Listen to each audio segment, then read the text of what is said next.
her neck, the precise outline of her profile. She stood behind him, too afraid to let him know she was watching him, too intrigued to turn away.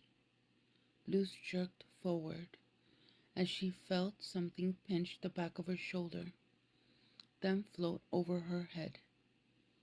The shadow had resurfaced. It was black and thick as a curtain.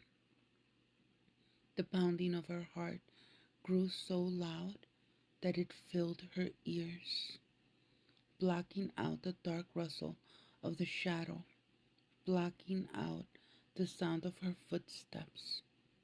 Daniel glanced up from his work and seemed to raise his eyes to exactly where the shadow hovered. But he didn't start the way she had. Of course, he couldn't see them. His focus settled calmly outside the window.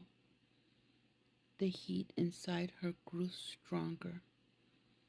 She was close enough now that she felt like he must be able to feel it coming off her skin.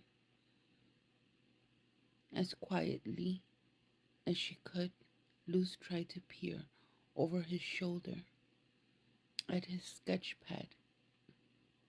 For just a second, her mind saw the curve of her own bared neck sketched in pencil on the pages. But then she blinked, and when her eyes settled back on the paper, she had to swallow hard. It was a landscape. Daniel was drawing the view of the cemetery out the window in almost perfect detail.